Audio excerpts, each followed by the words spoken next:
The keyboard is a limiting medium. There are only so many ways one can be designed. Yet, designers continue to expand the boundaries with striking silhouettes, elaborate machining, and beautiful finishes. Today, we have a board that further pushes the envelope of advanced keyboard design. This is the Tetra, a meticulously crafted 60% by Flykeeps.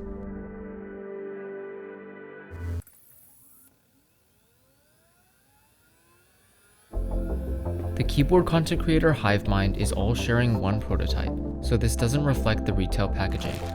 First off, we've got the best switch of all time, MX Browns. You already know I'll be using these. Inside this Geon carrying case is our aluminum plate, H60 hot swap PCB, Geon tadpoles, and someone's leftover stabs. And here is the board itself. Inside here is our O-ring, which the camera hates. Onto some specs. Tetra is a wing keyless only 60%. We've got a H60 hot swap PCB with the daughter board. This is locked to a 7U spacebar, of course because Tetra is wing keyless and can swap to stepped caps, split right shift, and split backspace. You have the option between tadpole leaf spring or gummy O-ring sandwich mounts. For plates, both palm and aluminum will be included, and for colors, we have silver, plum, and lavender. Finally, Tetra will run you $400. This is my first experience with a tadpole mounted board, so we'll try it first. In here are TX stabs lubed to 205 grade 0 and BTC. I'm going to add on our aluminum plate, and in here go MX Browns lubed with 3204, filmed with desk keys, and spring swapped. I'm going to add in our tadpoles. I'll try OXX as this should mirror some higher end keyboards which only mount on the far left and right ends of the plate. With that, the inner assembly is done. I'm going to open up the case with these hidden screws under the bottom feet, and we can connect the tadpoles with the top case. Of course, I forgot it's wing keyless. Finally, I can close the case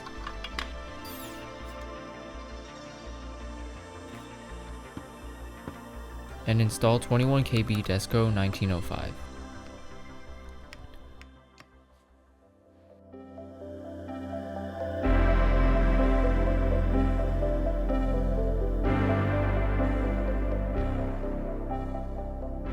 So no foams are included, and although I would have brushed that off due to the very versatile mounting styles, the case can sometimes be hollow sounding, so I would like to have seen at least case foam. Tadpole mounting alone has a few possible configurations, so alongside also having O-ring mounting and 2 included plates, there are still endless possibilities for fine-tuning sound.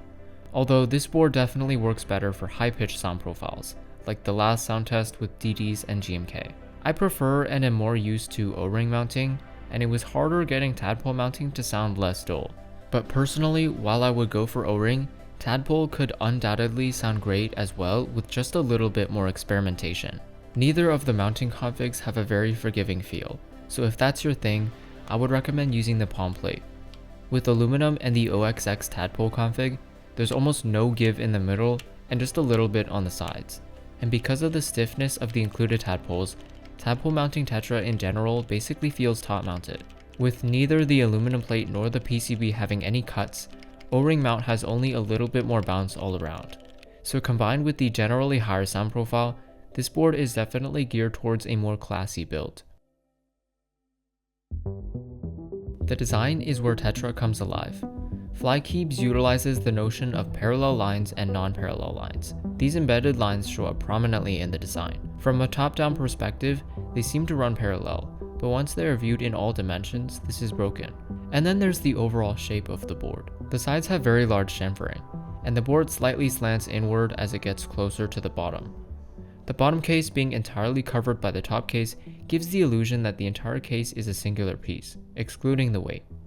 The weight slightly sticks out at the sides, and does not share the same line pattern as the rest of the case. Instead, it has a sort of terrace that raises up towards the center. There are no logos or engravings across the entire unit, allowing full focus on the shapes and contours of the machining. Overall, Tetra manages to maintain a minimal silhouette while adding intricate details and complications that combine to make the board very unique. And while some would ultimately call the design simple, citing more complex boards, I believe that if you are willing to see the attention to detail and purpose in how Tetra was designed, you will be able to truly recognize it as something very special.